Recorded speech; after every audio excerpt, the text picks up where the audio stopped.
Play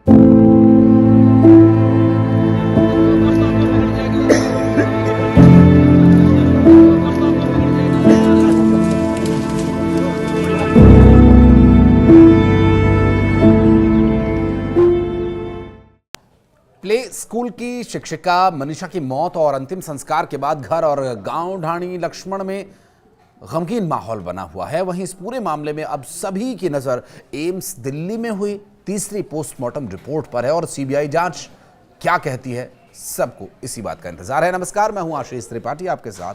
Delhi AIIMS में लिए गए सैंपल को सेंटर फॉरेंसिक साइंस लेबोरेटरीज में भेज दिया जाएगा। सीबीआई जांच के बाद इस पूरे मामले में पूरी तरह से स्थिति स्पष्ट होने की संभावना है। ये हत्या है या आत्महत्या। तो वहीं शुक्रवार को मनीषा की अस्थियों का विसर्जन कर दिया गया। गांव ढाणी लक्ष्मण निवासी प्ले स्कूल की शिक्षिका मनीषा 11 अगस्त को स्कूल की छुट्टी के बाद संदिग्ध परिस्थितियों में लापता हो गई थी और 13 अगस्त को सिंघानी गांव के खेत में उसका शव मिला। गले पर निशान देख स्वजनों ने हत्या का आरोप लगाया तो स्वजन और ग्रामीणों की मांग पर शव का पहले नागरिक अस्पताल में, फिर पीजीआई रोहतक और फिर बाद में दिल्ली एम्स में पोस्टमार्टम हुआ। अब ग्रामीणों ने गांव के मुख्य मार्ग पर धरना दिया। स्वजन की सीबीआई जांच और एम्स में पोस्टमार्टम की मांग पूरी होने के बाद अंतिम संस्कार कर दिया गया और सीबीआई जांच की कार्रवाई भी शुरू हो चुकी है।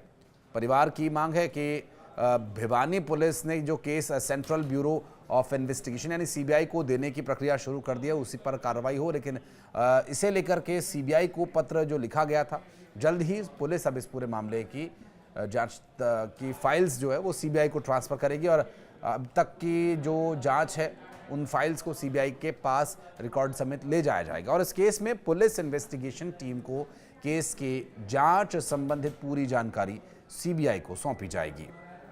दिल्ली एम्स में हुए पोस्टमार्टम की रिपोर्ट भी सौंपी जाएगी।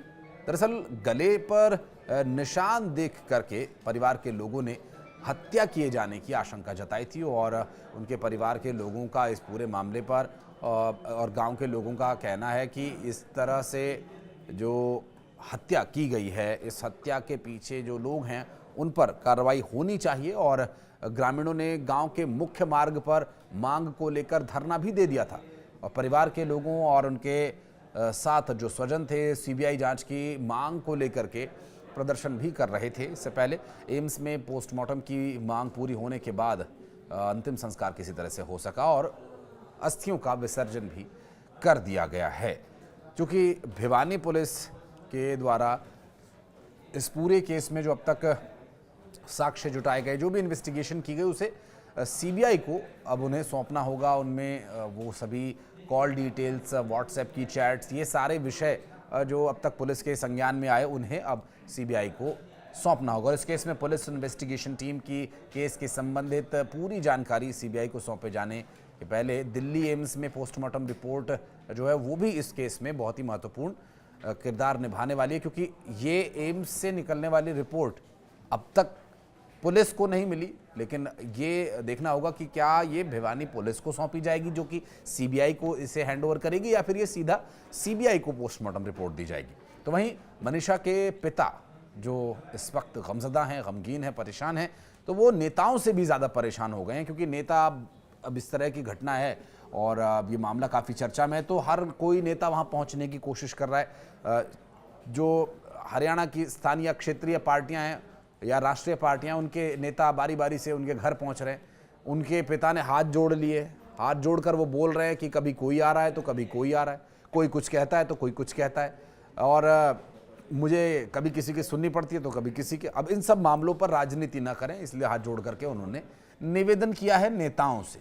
हालांकि इससे पहले हरियाणा के डीजीपी शत्रुजीत कपूर ने भिवानी में प्रेस कॉन्फ्रेंस में ये बताया था कि सरकार ने परिजनों की जो मांगे हैं उन्हें तो मान ही लिया, जिसमें से कि एम्स में पोस्टमार्टम की कार्रवाई हो चुकी है और सीबीआई जांच के लिए भी कार्रवाई की जा रही है। तो इसी बारे में वे बता रहे थे और अब आगे की जांच सीबीआई तो करेगी। और डीजीपी ने बताया कि 11 अगस्त 2025 को मनीषा स्कूल आई थी। जिस बस से वो हर रोज स्कूल आया जाया करती थी, उसी बस के ड्राइवर को उसने 1:30 बजे के करीब फोन करके बताया कि आज वो बस में नहीं जाएगी। मामले में एक सीसीटीवी फुटेज भी सामने आया जिसमें मनीषा पेस्टिसाइड की शॉप पर गई हुई दिखाई दे रही है। हालांकि सीसीटीवी फुटेज में मनीषा काफी दूर दिखाई दे रही है। दुकानदार ने यह बताया कि पेस्टिसाइड खरीदने की जो प्रक्रिया होती है उसी को फॉलो करके पेस्टिसाइड दिया गया था। अब उसकी एंट्री की दुकानदार ने यह बताया कि बच्ची आई थी और इस पूरे मामले में उसने पेस्टिसाइड खरीदने की बात स्वीकार की है कि उस बच्ची ने पेस्टिसाइड खरीदा था और डीजीपी ने यह बताया कि दुकानदार के बयान दर्ज कर लिए गए हैं और उस वीडियो के बाद पूरे एरिया में कोई और सीसीटीवी फुटेज नहीं मिला है, जिसके चलते कोई और आई विटनेस इस मामले में नहीं है। इसके बाद 13 अगस्त को डेड बॉडी मिली। डीजीपी ने यह बताया कि खेत में काम करने वालों ने कुत्तों का झुंड वहां पर देखा, जिसे देखकर ऐसा लग रहा था कि कुत्ते किसी को खा रहे हैं, कुछ खा रहे हैं वहां पर। और जब वो कुत्तों को हटाने पहुंचे तो उन्होंने देखा कि एक लड़की का शव यहां पड़ा हुआ है और उसके बाद सूचना इस मामले की पुलिस को दी गई।